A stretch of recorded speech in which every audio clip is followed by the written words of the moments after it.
वनुसल्लिम अला रसूलिहिल करीम अम्मा बाद फ़अऊज़ु बिल्लाहि मिनश्शैतानिर रजीम बिस्मिल्लाहिर रहमानिर रहीम।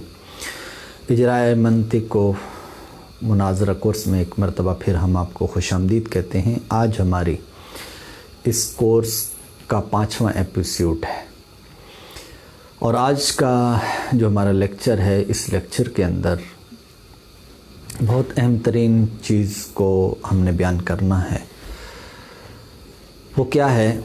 वो ये है कि इल्म मंतिक के बारे में हमारे यहाँ बड़ी इफ़रात व तफरीत पाई जाती है कि बाज़ हज़रात ऐसे हैं जो अलल इतलाक़ मंतिक से इनकार कर देते हैं।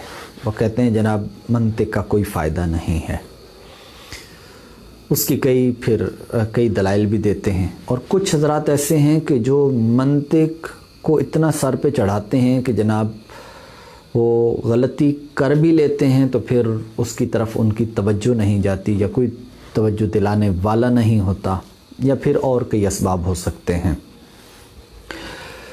तो इस वजह से जो आज का लेक्चर हमारा है, इस लेक्चर के अंदर सबसे अहम तरीन बात यह है कि मंतिक के अंदर गलतियाँ क्यों वाक़ होती हैं। क्योंकि बाज़ अहबाब को हमने देखा है कि वो मंतिक और फ़लसफ़ा के अंदर जब उन लोगों ने बहुत ज़्यादा वो आगे बढ़े, और आगे इस तरह बढ़े कि उन्होंने अपने आप को मुस्तकिल समझना शुरू कर दिया। इस तरह मुस्तकिल समझना शुरू किया। अच्छा, उसमें एक ये भी चीज़ सामने आई है कि उन लोगों को सही तौर पर इल्म मंतिक आता भी नहीं था, या फ़लसफ़े की तरफ उनको बेचारों को इतनी सूझबूझ नहीं थी, लेकिन नाम किसी वजह से बन गया कि उसके अंदर शगफ़ था। बाज़ इस्तिलाहात का ज़िक्र कर देते थे, या बाज़ चीज़ों को वो इल्म मंतिक की रूह से बयान कर देते थे, तो फिर वो तलबा के अंदर, असातिज़ा के अंदर, उलमा के अंदर फिर वो मशहूर हो गए कि जनाब उनका वो मंतिकी हैं, वो मंतिकी हैं। तो इस वजह से उनका एक नाम बन गया, जिसकी बेस पर उन्होंने फिर आगे बढ़कर ख़ुद अपनी अपनी चीज़ों को सामने लाना शुरू किया। अब वो होते उनके अपने तफरुदात थे, और ऐसे तफरुदात के जो इल्म मंतिक से मेल नहीं खाते थे। तो इस वजह से फिर ऐसे वो साइड पे हुए कि जनाब कई लोग फिर उनको इबरत का निशान बना देते हैं। तो इसलिए आज का जो लेसन है, इसके अंदर आपने इस चीज़ की तरफ तवज्जो करनी है कि इल्म मंतिक फ़ी नफ्से ही एक बहुत अच्छा इल्म है, फ़ायदेमंद इल्म है। इसका अंदाज़ा इस चीज़ से लगाइए कि इमाम गज़ाली रहमतुल्लाह अलैह से बढ़कर इमाम गज़ाली रहमतुल्लाह अलैह एक सूफ़ी बुज़ुर्ग गुज़रे हैं। इल्म फ़लसफ़ा, इल्म मंतिक, कमाल का इनको उबूर हासिल था।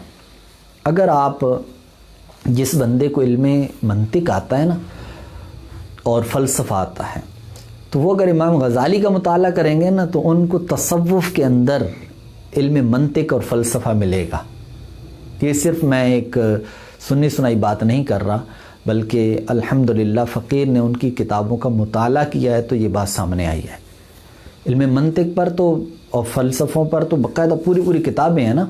मैं और बात कर रहा हूँ, मैं ख़ुद तसव्वुफ़ की बात कर रहा हूँ कि तसव्वुफ़ के अंदर इल्म मंतिक का इस्तेमाल और फ़लसफ़े का इस्तेमाल बाकायदा तौर पर मौजूद है। तो इसलिए ये दोनों चीज़ें ऐसी नहीं हैं कि जनाब जिसको कहा जाए कि ये चीज़ें गुमराह करती हैं। कोई इल्म गुमराह नहीं करता, उस चीज़ का गलत इस्तेमाल ये बंदे को गुमराह करता है। देखो, इल्म एक आला है, जिस तरह के छुरी एक आला है, चाकू एक आला है। आप चाहें तो किसी की गर्दन उतारें, और चाहें तो आप इसके ज़रिए से फल फ्रूट काटें, सब्ज़ियाँ काटें, तो ये आपके ऊपर डिपेंड करता है। तो इसलिए ये इल्म, कोई भी इल्म है, वो गुमराह नहीं करता। वरना कितने कुरान मजीद बुरहान रशीद को आप देख लें कि कुरान पाक को बाज़ पढ़ने वाले वो क्या होते हैं, गुमराह हो जाते हैं। ख़ुद कुरान मजीद बुरहान रशीद ने इसकी सराहत फरमाई है, वयुदिल्लु बिही कसीरा वयहदी बिही कसीरा, ख़ुद वाज़े तौर पर है। तो इसलिए कोई भी इल्म वो किसी को गुमराह नहीं करता, किसी चीज़ का गलत इस्तेमाल वो बंदे को गुमराह करता है।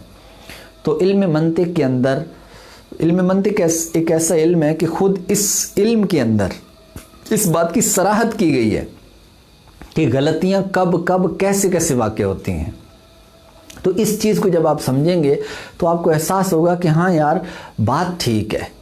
मैं कभी कभी यूँ भी ताबीर करता हूँ कि इल्म मंतिक हमारे पास ये इल्म रियाजी की तरह है। जिस तरह आप किसी इल्म रियाजी के ज़रिए से कोई आप चीज़ निकालते हैं, कोई एक फार्मूले के ज़रिए से कोई चीज़ अगर आप कोई रिज़ल्ट निकालते हैं तो रिज़ल्ट वो सही निकल रहा होता है। बाज़ औक़ात यूँ होता है कि हम डेटा इंसर्ट करने के अंदर गलती कर जाते हैं। मैं एक मिसाल देता हूँ। जैसे आपने कैलकुलेटर के अंदर 4 जमा प्लस 2 करना है। अब आपके ज़हन में है कि जनाब 4 जमा 2 6 ही आना चाहिए जवाब। आप इक्वल का बटन प्रेस करते हैं, जवाब के अंदर 8 आ जाता है। वजह क्या बनी?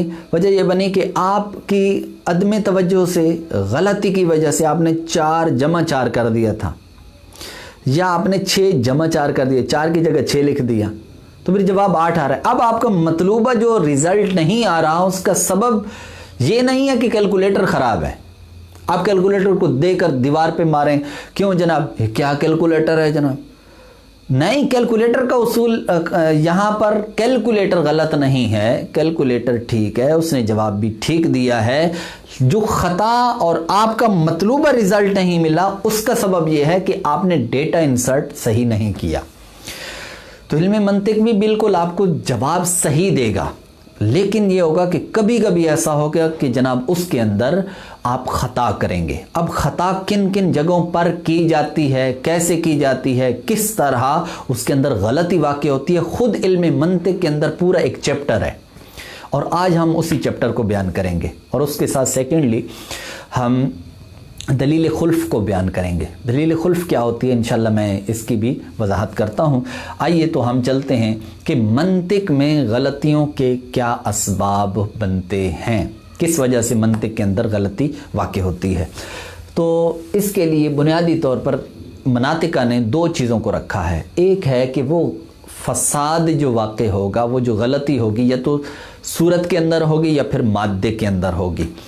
जिस तरह मैंने पिछले एपिसोड के अंदर ये बात बयान की थी कि कोई भी जिस्म हो वो सूरत और मादे के साथ मिलकर बनती है। कोई भी जिस्म होता है वो सूरत और मादे से मिलकर बनता है। इसी तरह जो कलाम होता है वो भी 2 चीज़ों से मुरक्कब होता है, या तो उसकी सूरत भी होती है और फिर मादा भी होता है। 2 चीज़ें ज़रूरी हैं, मादा और सूरत। तो कभी ऐसा होगा कि इल्म मंतिक के अंदर जो आप क्यास को आप डिज़ाइन करेंगे, उस डिज़ाइन करने के अंदर कभी सूरत के अंदर गलती वाक़ होगी। मसलन सूरत में क्या क्या चीज़ होती है, जैसे शक्ल आपने बनाई, शक्ल अव्वल थी, शक्ल अव्वल के अंदर कुछ शराइत हैं, जैसे इजाब सोगरा है, कुल्लियत कुबरा है, और इसी तरह फेलियत सोगरा है, फेलियत सोगरा। अब इनके अंदर आपने अगर इन शराइत में से किसी को माइनस कर दिया, शराइत पूरी नहीं रखी, या आपने हद औसत मुकर्रर नहीं रखा, तो इस तरह की ये जो शराइत हैं इसका ताल्लुक सूरत के साथ है। इसमें अगर आपने कोई गलती कर दी तो फिर इसकी वजह से आपके रिजल्ट के ऊपर ये इफेक्ट करेगा, रिजल्ट आपका सही नहीं आएगा। इसी तरह कभी ऐसा होगा कि मादे के अंदर जो मजमून होता है, मजमून, उस मजमून के अंदर गलती वाक़ होगी, वो मजमून ठीक नहीं होगा, जिसकी बुनियाद पर उस रिजल्ट के अंदर और उस क्यास के अंदर गलती वाक़ होगी। तो बुनियादी तौर पर ये 2 चीज़ें होती हैं। लेकिन मैं यहाँ पर एक अहम तरीन आपको बात अर्ज़ करता हूँ। बाज़ उलमा ने ये बात लिखी है, मैंने पढ़ी है ये किसी किताब के अंदर, वहाँ बहुत प्यारी बात लिखी। उन्होंने कहा कि अक्सर जो गलतियाँ होती हैं, चाहे वो किसी से भी रिलेटेड, चाहे सूरत के साथ चाहे मादे के साथ, उसमें से अक्सर तौर, बल्कि सूरत के साथ अक्सर तौर पर ऐसा होता है कि वहाँ हद औसत मुकर्रर नहीं होता, हद औसत मुकर्रर नहीं होता। और ये मैंने करके देखा, बहुत सारी जगहों पर ऐसा ही हुआ है कि जनाब जहाँ पर भी गलत नतीजा आया उसका मेन सबब ये बना कि हद औसत मुकर्रर नहीं था। इसकी मैं मिसाल पहले किसी एपिसोड के अंदर दे चुका हूँ, मैं मज़ीद यहाँ पर उसकी वजाहत करना चाहता हूँ। जैसे हमारे यहाँ एक बाज़ अफराद का ये नज़रिया है नज़रिया ये है कि जनाब मिलाद मनाना गुमराही है, ये उनका दावा है।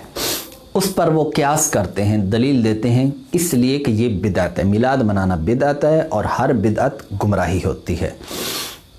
यहाँ अगर आप देखेंगे तो ये जो कहा कि मिलाद मनाना बिदअत है, यहाँ ये जो रिज़ल्ट निकला ना कि मिलाद मनाना ये गुमराही है, ये रिज़ल्ट सही नहीं है।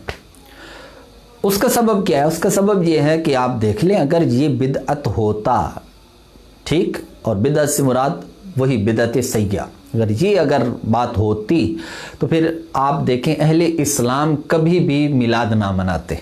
कि अहले इस्लाम जैसे महमुल्ला अली कारी रहमतुल्लाह अलैह ने मिलाद पर पूरी किताब लिखी, बल्कि 2 किताबें लिखी, एक किताब लिखी। इब्ने जौज़ी रहमतुल्लाह अलैह ने 2 किताबें लिखी, मुहद्दिसीन के नाम ले रहा हूँ।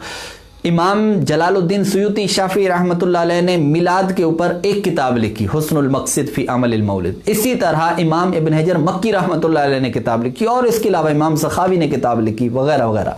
तो ये जितनी हस्तियाँ हैं, अगर मिलाद गलत होता, मिलाद मनाना दुरुस्त ना होता, बिदअत सय्या होती, तो फिर ये लोग क्यों मनाते? कैसे ना मना? यकीनी सी बात है ना मनाते, लेकिन इन लोगों ने मनाया है, लिहाजा इस वजह से मिलाद मनाना जायज़ हुआ। तो अब इन लोगों ने खता की, वो खता किस वजह से की, मैं वो बात करना चाह रहा हूँ। वो ये है, इन्होंने क्यास किया मिलाद मनाना गुमराही है, दलालत है, इसलिए कि ये बिदअत है और हर बिदअत गुमराही होती है। यहाँ क्यास के अंदर जो गलती वाक़ई हुई है वो किस वजह से वाक़ई हुई है? वो इसलिए वाक़ई हुई है कि यहाँ हद औसत मुकर्रर नहीं ज़िक्र किया। वो कैसे? इसलिए कि इन्होंने कहा मिलाद मनाना बिदअत है, ये सुगरा है, और बिदअत इसके अंदर इन्होंने हद औसत बनाया है, और आगे कुबरा है, हर बिदअत गुमराही है। और बिदअत यहाँ उधर महमूल वाक़ई हो रहा था सुगरा में, इधर मौजू वाक़ई हो रहा है। अब यहाँ अगर देखें तो बज़ाहिर तो इन्होंने इसको मुकर्रर करार दिया है, लेकिन ये मुकर्रर है नहीं, नफ्सुल अमर के अंदर ये मुकर्रर नहीं। क्यों? इसलिए कि नफ्सुल अमर के अंदर अगर आप देखें तो मिलाद ये बिदअत हसना है, बिदअत सय्या नहीं है। और जो दूसरे हदीस के अंदर वारिद है ना, कुल्लु बिदअतिन दलालतुन, इसके अंदर जो बिदअत वाक़ई है वो बिदअत सय्या मुराद है, कुल्लु बिदअतिन सय्यतिन दलालतुन। आप शारहीन की बातें देखें, उन्होंने अक़साम जो बिदअत की हैं वो इसी बेस पे की हैं, सिर्फ एक ही बिदअत की किस्म नहीं है। तो इस वजह से उन्होंने यहाँ पर सिफत को महजूफ माना, उन्होंने कहा कुल्लु बिदअतिन सय्यतिन दलालतुन, कि हर बिदअत सय्या वो गुमराही है। तो लिहाजा यहाँ हद्दे औसत मुकर्रर ना हुआ, उधर है बिदअत हसना, इधर है बिदअत सय्या। मुकर्रर होने के लिए ज़रूरी है कि उधर अगर बिदअत हसना है तो इधर भी बिदअत हसना होनी चाहिए, उधर अगर बिदअत सय्या है तो फिर इधर भी बिदअत सय्या होनी चाहिए, तब जाकर वो हद्दे औसत मुकर्रर होगी। यहाँ मुकर्रर नहीं, इस वजह से उसका नतीजा भी सही नहीं आएगा। तो इस वजह से अक्सर औकात जो होता है कि जो सूरत के अंदर गलती वाक़ई होती है, उसमें मेन जो सबब बनता है वो हद औसत का मुकर्रर ना होना होता है। अब आइए मैं आपको सादा मोटी मोटी बातें अर्ज़ करूं कि इल्म मंतिक के अंदर गलती क्यों वाक़ई होती है। देखिए हमारे पास दलील के अंदर 2 कज़िये होते हैं, मुकदमे, ठीक है। कज़िया मुतलक होता है, जब हम उसको क्यास के अंदर लेकर आते हैं तो क्यास से पहले आप उसको कज़िया बोलें, बेशक कहें, लेकिन जब वो क्यास के अंदर आ जाता है तो फिर उसको मुकदमा कहते हैं, क्योंकि मुकदमा मशहूर तारीफ़ के मुताबिक जुज़े दलील को कहते हैं। मशहूर तारीफ़ के मुताबिक मुकदमा जुज़े दलील को कहते हैं, यानी ये सुगरा और कुबरा, ये दोनों 2 कज़िये मिलकर ये एक दलील है। हमने कहा था ना ऊपर कि हुज्जत और दलील, हुज्जत भी इसका नाम है और दलील भी इसका नाम है। तो सुगरा और कुबरा दोनों जब मिलते हैं तो ये दलील बनती है। जब भी कोई दावा करता है तो उस दलील के लिए 2 हमारे पास मुकदमे होना ज़रूरी हैं। तो यहाँ पर भी हमारे पास 2 मुकदमे जब होंगे, एक को सुगरा बोलेंगे और एक को कुबरा बोलेंगे, तो गलती क्यों वाक़ई होती है? कभी ऐसा होता है कि सुगरा मुसल्लम नहीं होता, वो ऐसा नहीं होता कि जनाब उसको कबूल किया जाए शरई एतबार से, किसी भी एतबार से, नफ्सुल अमर के लिहाज से। और कभी ऐसा होता है कि कुबरा मुसल्लम नहीं होता, और कभी ऐसा होता है दोनों ही मुसल्लम नहीं होते, तो जिनकी बुनियादों पर नतीजे के अंदर गलती वाक़ होती है। अब चंद एक मिसालें मैं सुगरा की दूंगा, फिर एक गालिबन कुबरा की दूंगा, फिर उसके बाद हम दलील खुल्फ की तरफ बढ़ेंगे। अब देखिए, अब आप गौर करना कीजिएगा, कभी सुगरा मुसल्लम नहीं होता। कैसे? मसलन एक शख्स है, ये बड़ी आप किताबों के अंदर पढ़ते रहते हैं कि जनाब आलम हादिस है। क्यों? इसलिए कि ये मुतगय्यर है और हर मुतगय्यर हादिस है, लिहाजा आलम हादिस है। ठीक, ये तो बिल्कुल नतीजा ठीक है। लेकिन जो दूसरा है जो कहता है कि जनाब आलम कदीम है, इसलिए कि ये मुस्तगनी अनिल मुअस्सिर है और हर वो जो मुस्तगनी अनिल मुअस्सिर हो वो कदीम होता है, लिहाजा आलम कदीम है। अब इसके अंदर कौन सी गलती है, किस बेस पर यह नतीजा सही नहीं निकला? तो उसका सबब यह है कि इसका जो सुगरा है वो मुसल्लम नहीं। सुगरा क्या है? वो मुसल्लम नहीं। वो क्या? क्योंकि इसका क्यास ये बनता है कि ये मुस्तगनी अनिल मुअस्सिर है, ये सुगरा है। अब सवाल यह है कि क्या वाकई आलम मुअस्सिर से, मुअस्सिर का मतलब होता है असर करने वाली जात, असर करने वाले से ये मुस्तगनी है, यानी फाइल से ये मुस्तगनी है। मिसाल के तौर पर आप देखिए, मैं ये मारने का अमल कर रहा हूं, तो ये एक फेल पैदा हुआ है। फेल पैदा तभी होगा जब उसमें असर करने वाला होगा, और जो असर करने वाला होता है वो फाइल होता है। तो वो कह रहे हैं कि जनाब जो आलम है वो फाइल से मुस्तगनी है, उसमें उसको बनाने वाला कोई नहीं है, साने मौजूद नहीं है। ये जो उसने कहा है तो ये बात उसकी ये काबिल कबूल नहीं। क्यों? इसलिए कि खुद ये फलसफा का ही कायदा है कि इल्लतें चार होती हैं, और इल्लत का मतलब यही होता है कि जिसके बगैर चीज़ ना पाई जा सके, जिसके बगैर वो चीज़ मुमकिन ही ना हो। तो जब इल्ल अरबा में से इल्लत फाइली भी ज़रूरी होती है, तो आलम जब एक शय है तो इसके जब ये मसनू है, बनाया गया है, बनी हुई एक चीज़ है, तो फिर इसके लिए भी साने का होना ज़रूरी है, फाइल का होना ज़रूरी है। लिहाजा पता चला कि ये जो इसका सुगरा था ये मुसल्लम नहीं। जब सुगरा मुसल्लम नहीं है तो फिर नतीजा भी सही नहीं निकलेगा। इस वजह से ये क्यास गलत है, और वो वाला क्यास कि आलम हादिस है वो ठीक है। नंबर 2, तुम मुशरिक हो। एक आजकल की आम लोगों को मुशरिक कहने वाले लोग बातें करते हैं, कहते हैं तुम मुशरिक हो। क्यों जी? थोपते हैं हम पर, इसलिए कि तुम लोग जो है नबी करीम अलैहिस्सलाम को अल्लाह के नूर का टुकड़ा मानते हो। ये सुगरा है, और हर वो शख्स जो नबी को अल्लाह के नूर का टुकड़ा माने वो मुशरिक होता है, लिहाजा तुम लोग मुशरिक हो। ये क्या सिख तिरानी है। अब यहां पर ये दावा, ये जो नतीजा निकाला कि तुम लोग मुशरिक हो, ये बात गलत है, ये दावा ही गलत है। क्यों? इसलिए कि दलील गलत है। दलील क्यों गलत है? इसलिए कि सुगरा मुसल्लम नहीं है। भाई सुगरा क्या मुसल्लम नहीं है? इसने कहा जी तुम लोग ये मानते हो कि अल्लाह ताला के नबी को अल्लाह के नूर का टुकड़ा मानते हो। हम कहते हैं हम ये मानते ही नहीं है, अहले सुन्नत जी मानते ही नहीं है, बात ही खत्म हो गई। आप कहते हो जी मानते हो, जगह जगह पर आप इस तरह की जितने भी ये हम पर ठोंसी जाती है ना बातें, वो सारे के सारे सुगरे मुसल्लम नहीं होते। मसलन इसी तरह कहा जाता है कि जनाब अंगूठे चूमना बिदअत है। भाई क्यों बिदअत है? कहा इसलिए कि तुम लोग इसको वाजिब समझते हो, इसको वाजिब समझते हो। पहले तो कहते हैं ना कि ये साबित नहीं है, ये नहीं है, वो नहीं है। वो फिर बात आती है कि जनाब जब सबूत की सूरतें बयान की जाती हैं तो फिर आगे कहते हैं जनाब ओ नहीं, दरअसल बात ये कि तुम लोग इसको वाजिब समझते हो, और हर वो कि जो जायज़ को वाजिब समझे तो वो क्या होता है? वो जनाब शख्स बिदती होता है, वो फेल ममनू होता है, लिहाजा इस वजह से ये फेल भी ममनू है। तो ये सुगरा का मुसल्लम नहीं है यहाँ पर। ओ बेटे माशाअल्लाह, अच्छा इधर खड़े हो जाओ, चलो बैठ जाओ। तो वहां पर सुगरा मुसल्लम नहीं। तो लिहाजा ये कहना तुम मुशरिक हो इसलिए कि तुम अल्लाह के नबी को, रसूलुल्लाह सल्लल्लाहु अलैहि वसल्लम को अल्लाह के नूर का टुकड़ा कहते हो, और हर वो शख्स जो अल्लाह के नबी को अल्लाह के नूर का टुकड़ा कहे वो मुशरिक होता है। तुम मुशरिक हो। ये बात इसलिए गलत है कि तुम्हारा सुगरा मुसल्लम नहीं है, हम लोग मानते ही नहीं है बात।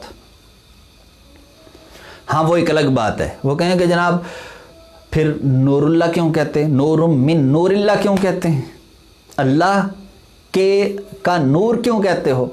तो जनाब ये बात अगर आपने समझनी थी तो ये अपनी जहालत का इजहार यहां पर तो ना करें ना।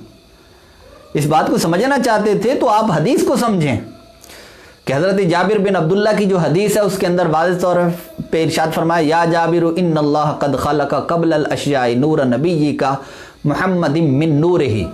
वहाँ तो मिन नूरिही के अल्फाज वाज़ेह तौर पर मौजूद हैं, ठीक है। तो अगर आप समझना चाहते हैं कि वहाँ पर जो इजाफत है वो किस चीज़ की है, और ये जो मिन है ये तबईज़ का है, बयान का है, अगर ये चीज़ें समझनी तो हमसे समझ लें। इसी तरह जो इजाफत है वो कौन सी इजाफत है तो हम आपको बताएंगे, वो तशरीफ़ के लिए, जैसे नाक़तुल्लाह के अंदर, बैतुल्लाह के अंदर वगैरह वगैरह। तो ये जितनी ये इजाफत यहाँ पर तशरीफ़ के लिए, तो लिहाजा ये बात समझनी थी तो हमसे समझ लेते।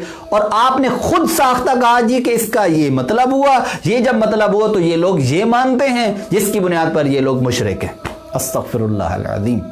तो यहाँ पर जो इनके क्यास के अंदर खता वाक़ई हुई है वो इस बुनियाद पर वाक़ई हुई है क्योंकि इन लोगों का जो सुगरा था दलील का वो मुसल्लम नहीं था। नंबर 3, मिलाद मनाना गुमराही है, यही वाली जो अभी मैंने मिसाल दी। तो कहा क्यों, कहा इसलिए कि ये बिदअत है, ये बिदअत है। और इससे मुराद ये लोग क्या ले रहे हैं, बिदअत सय्या ले रहे हैं। ये लोग बिदअत सय्या हो रहे हैं। हम कहते हैं आपका सुगरा में मुसल्लम ही नहीं है, आपका सुगरा हमें मुसल्लम नहीं है कि जो मिलाद है ये बिदअत सय्या है, ये बात हमें मुसल्लम नहीं है। इस पर फिर अलग दलाइल वगैरह ये इल्म मुनाजरा के अंदर हम बयान करेंगे, ठीक। तो हमें तुम्हारा यहां जो इनसे क्यास के अंदर खता वाक़ई हुई है वो इसलिए कि सुगरा मुसल्लम नहीं है, ठीक। आगे बढ़ते हैं। नंबर 4, तुम लोग मुशरिक हो भाई। कहा क्यों, इसलिए कि तुम मज़ारात को सजदे करते हो, इसलिए कि तुम मज़ारात को सजदा करते हो, और हर वो शख्स जो मज़ारात को सजदा करे वो मुशरिक होता है, लिहाजा तुम लोग मुशरिक हो। ये क्यास किया, ये नतीजा निकाला। उसका हम जवाब देते हैं कि जनाब हम मज़ारात को सजदा करते ही नहीं हैं, हम मज़ारात को सजदा करते ही नहीं हैं। आला हज़रत रहमतुल्लाह अलैह का एक रिसाला है बाकायदा, उसका गालिबन नाम है अज़्ज़ुब्दतुज़्ज़किय्या। पूरा रिसाला इस चीज़ पर है कि जो सजदा ताज़ीमी है वो हराम है, वो जायज़ नहीं है। ऐ शौक़ दिल ये सजदा गर उनको रवा नहीं, अच्छा वो सजदा कीजिए कि सर को खबर ना हो। तो ये सजदा हाँ दिल के जितने मर्जी है सजदे करो, और बंदा आपे में ना हो, वो सजदा हो जाए तो फिर क्या पता, वो जो होश में ना हो वो क्या ना करे। तो इसलिए ये कहना, अच्छा फिर ये भी बड़ी अजीब सी बात कि सजदा ताज़ीमी भी उसको नहीं बोल रहे। वो जो जाहिल लोग, नादान लोग इस तरह की बात जो करें भी सही, तो उनकी बात कर रहा हूं। पहली बात ये कि ये अवाम के जो अफ़ाल होते हैं वो अहले सुन्नत के ऊपर और उनके उलमा के ऊपर और पूरे अहले सुन्नत के ऊपर उनको लागू करना, ये बिल्कुल गलत सी बात है। अवाम ना जाने क्या से क्या करती है। अब क्या बोलेंगे, एक आम मुसलमान है, वो नमाज नहीं पढ़ता, उसकी जिंदगी गुजर गई है, एक काफिर है, उसको बार बार देख रहा है, वो जनाब नमाज ही नहीं पढ़ता। अब काफिर किसी दिन उसको बोलेगा तुम लोग तो जनाब नमाज ही नहीं पढ़ते, तुम लोग नमाज, तुम्हारे इस्लाम में नमाज ही नहीं है, तो क्या कहा जाएगा? और यही कहा जाएगा ना भाई, वो अपनी नादानी की वजह से, कम इल्मी की वजह से, सुस्ती की वजह से वो नमाज नहीं पढ़ रहा, उसका फेल इस्लाम के ऊपर ना डाला जाए। तो जिस तरह ये कहेंगे कि उसका फेल, अवाम का फेल इस्लाम पे ना डाला जाए, इसी तरह अवाम का फेल है, जाहिलों का फेल है, तो वो भी अहले सुन्नत के ऊपर ना डाला जाए। और फिर अफसोस की बात ये कि यहां तक नहीं कहा कि जनाब ये हराम है, ये नहीं बोला, बल्कि क्या बोला उन्होंने? हराम नहीं, शिर्क। वो क्यों जी? अब एक होता है सजदा ताज़ीमी, वो हराम है, वो कुफर नहीं है। सजदा ताज़ीमी हराम है, वो कुफर नहीं है, लेकिन यहां तक उन्होंने डायरेक्ट जनाब दिल के ऊपर हुक्म लगाते हुए कहा जी कि ये डायरेक्ट ये शिर्क कर रहे हैं। अस्तगफिरुल्लाह अज़ीम। तो यहां पर भी जो खता वाक़ई हुई है वो किस में हुई है कि तुम मज़ारात को सजदा करते हो। हम मज़ारात को सजदा करते ही नहीं है भाई। इसी तरह आपने सुना होगा कि अहले सुन्नत क्या करते हैं जनाब, वो मस्जिदों के अंदर ये मिलाद जब मनाते हैं ना तो साथ ये एक मुसल्ला बिछा देते हैं और फिर ये एतिकाद रखते हैं कि रसूलुल्लाह सल्लल्लाहु अलैहि वसल्लम यहाँ तशरीफ़ लाते हैं। और खुदा के बंदो, हमारा ये नज़रिया नहीं है जो आप लोगों ने बनाया हुआ है। हमारा अल्हम्दुलिल्लाह ये नज़रिया है कि हुजूर जिस महफिल को मुशर्रफ फरमाना चाहें अपनी तशरीफ़ आवरी के साथ तो वो मुशर्रफ फरमा सकते हैं, ये उनकी इनायत है। लेकिन ये इस तरह ये करते हैं वो करते हैं, कौन करता है, किधर करता है? और अगर कोई किसी दुनिया के कोने के अंदर किसी ने कर दिया तो वह अहले सुन्नत पर थोड़ा ही थोपा जाएगा। तो यहां पर भी सुगरा मुसल्लम नहीं है। आगे देखिए, रसूलुल्लाह सल्लल्लाहु अलैहि वसल्लम इल्म गैब नहीं या गैब नहीं जानते। क्यों? कहा क्यों जी? कहा कि क्योंकि कुरान से साबित है। कहते हैं हमारा दावा कुरान से साबित है, ये सुगरा है। और हर वो दावा जो कुरान से साबित हो वो साबित होता है, लिहाजा हमारा दावा साबित है। ये मैं इसलिए मिसाल आपके सामने बयान कर रहा हूँ। इस तरह की जितनी भी किताबों के अंदर मिसालें आएंगी ना, जहाँ पर ये होगा कि जैसे कहा जाए कि चेहरे का धोना फ़र्ज़, गस्लुल वजही फ़र्दुन, मैं मिसाल से समझाना चाहता क्यों? लिअन्ना फ़िल क़ुरआन, और फिर आयत लिखी हुई होती है,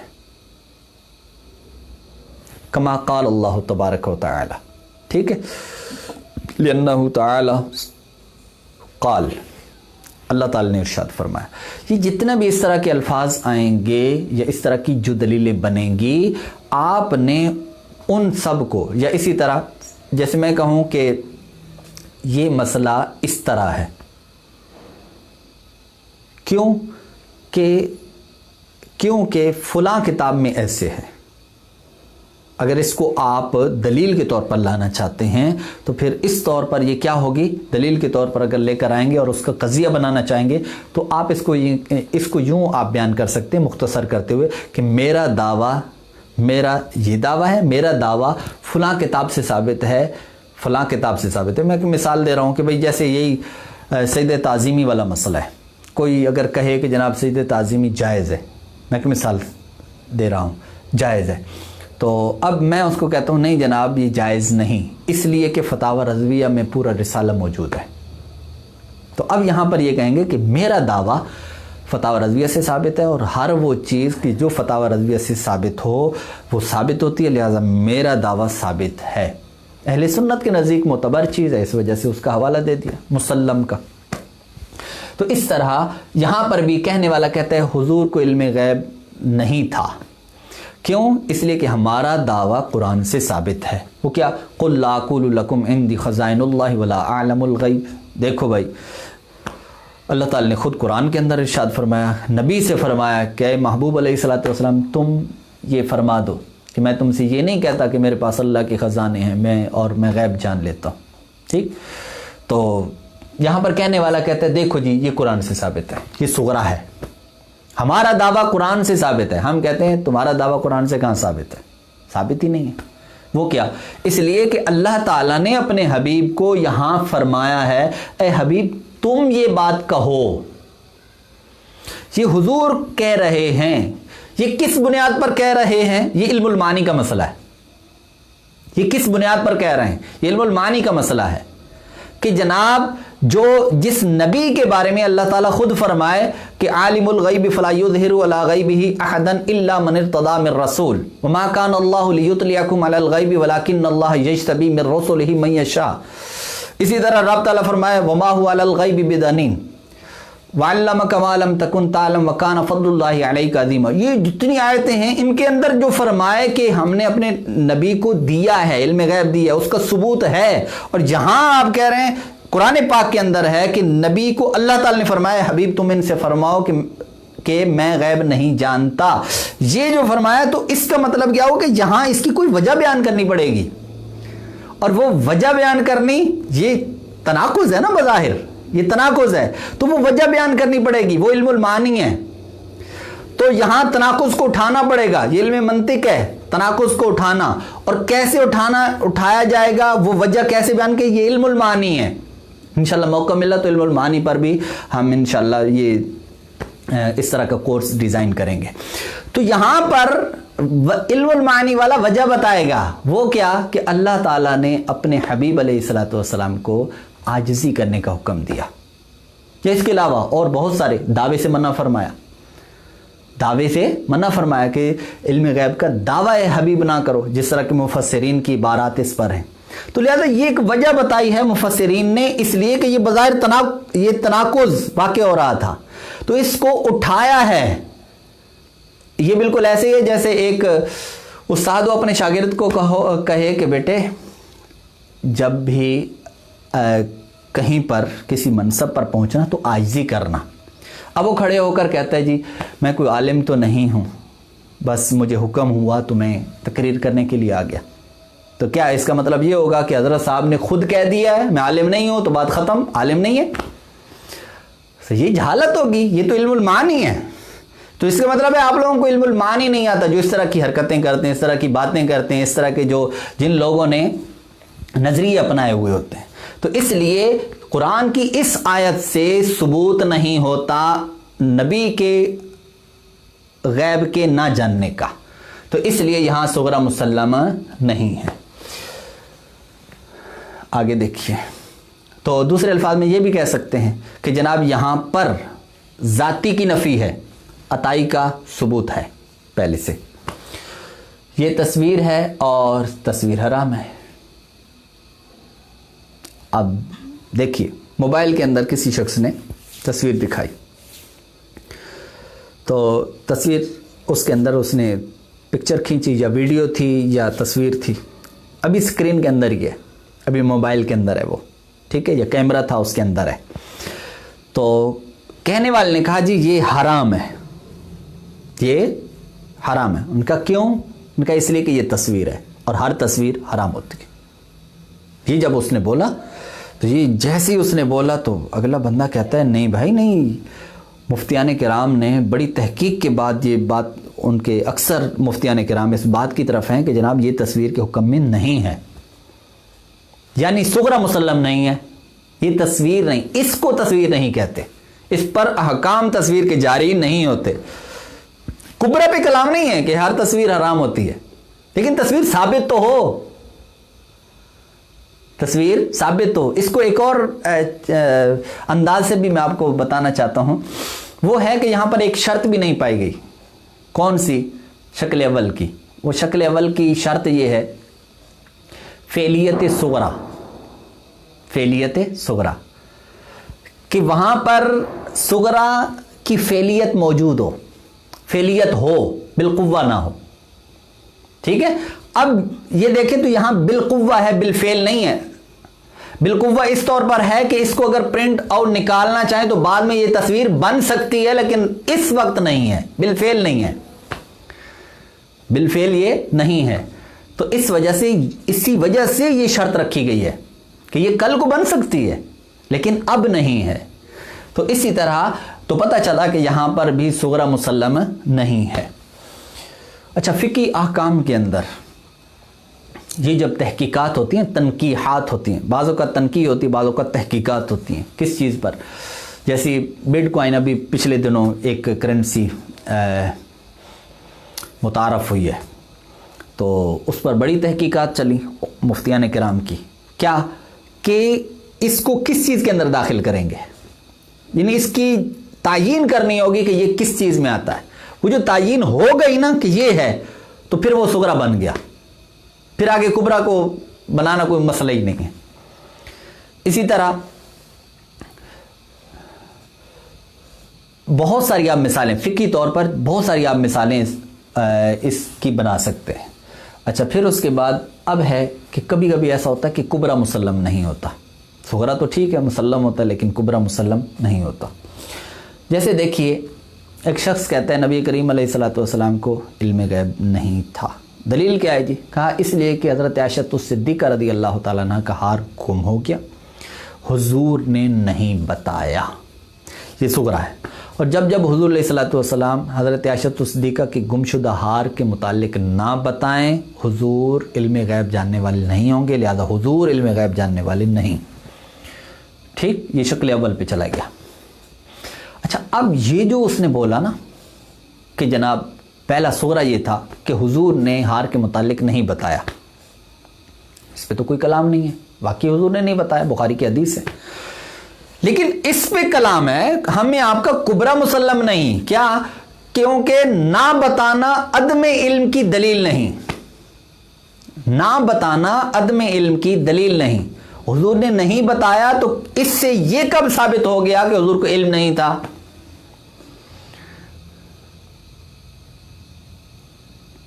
तो यहां कुबरा मुसल्लम नहीं। आगे जब हम इल्म मुनाज़रा में चलेंगे तो इस पर नक्स कैसे वारिद करते हैं, इसका मुआरज़ा कैसे करते हैं, तो ये इंशाल्लाह हम कल की क्लास के अंदर बताएंगे। कल इंशाल्लाह इल्म मुनाज़रा होगा। अच्छा, फिर उसके बाद यहाँ तक बस एक कुबरा की हमने एक ही मिसाल देनी है, उसके बाद फिर हम दलील खुल्फ की तरह